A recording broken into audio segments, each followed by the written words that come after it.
अस्सलाम वालेकुम। मेरा नाम प्रोफेसर डॉक्टर अमान अब्बासी है। मैं हेड ऑफ डिपार्टमेंट हूँ medical unit 2 civil hospital Karachi का। आज हम बात करेंगे गर्ड और रमज़ान और इसके बीच में कनेक्शन के बारे में, जिसको हम एक्स कनेक्ट कहते हैं। तो गर्ड एक्स कनेक्ट के बारे में आज आपको हम डिटेल में कुछ नॉलेज देंगे, जो आपके रमज़ान में आपको बहुत रूटीन में भी काम आएगी, बल्कि सबको, हर एक बंदे को काम आएगी।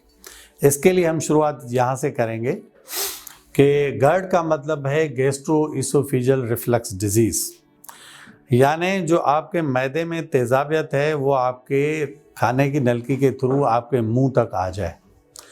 तो अब ये चीज़ें क्यों होती हैं, इसके लिए आपको चंद चीज़ें जो है वो जहन नशीन करनी है कि पहले तो जब आप रोज़ा रखते हैं तो आपको क्या करना चाहिए, जब आप रोज़ा खोलते हैं तो क्या करना चाहिए। रोज़ा एक नेमत है और अल्लाह रब्बुल इज़्ज़त ने जो रोज़ा हमें अता फ़रमाया है, इसका इंसान का ख़ुद अपने का फ़ायदा है। इसमें अल्लाह रब्बुल इज़्ज़त ने इंसान के फ़ायदे के लिए ही चीज़ें रखी हैं।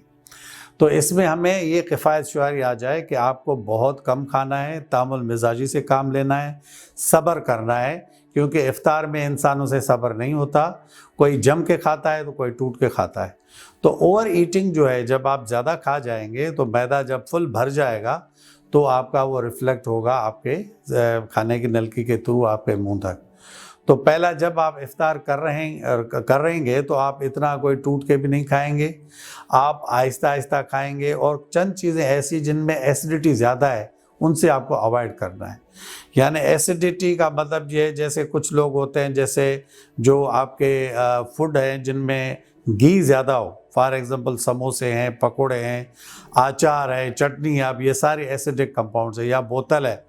तो ये इनका इस्तेमाल रोज़े में सिर्फ एक टेस्ट की हद तक हो तो ठीक है, मगर एक बंदा 5-5, 6-6 समोसे खा जाए या आधा किलो या एक पाव पूरे पकोड़े खा जाए तो ये बड़ा मसला होगा। तो आप जब भी इफ्तारी करेंगे तो तहम्मुल मिजाजी से एक एक चीज़ लेंगे, और जब आप खाना खाएंगे तो कोई पेट भरने की ज़रूरत बिल्कुल भी नहीं है।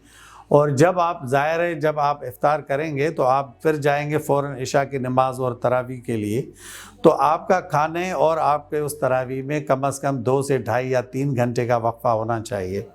तो कुछ लोग ऐसा करते हैं कि शाम को इफ्तारी में पकोड़े वगैरह खा के, समोसे वगैरह खा के चले जाते हैं, फिर देर से आके खाना खाते हैं, फिर फ़ौरन नमाज के लिए चले जाते हैं।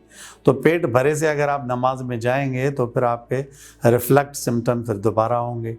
तो ये चीज़ें आपको जहन नशीन करनी है। पहली बात यह है कि तामुल मिजाजी से खाना है, खाना टूट के नहीं खाना, एसिडिक खानों का इस्तेमाल बिल्कुल भी नहीं करना है। खाना खाने के कम से कम 3 घंटे से पहले आपको झुकने वगैरह की ज़रूरत नहीं है। फ़िलहाल आपके लिए इतना ही काफ़ी। आपका बहुत शुक्रिया।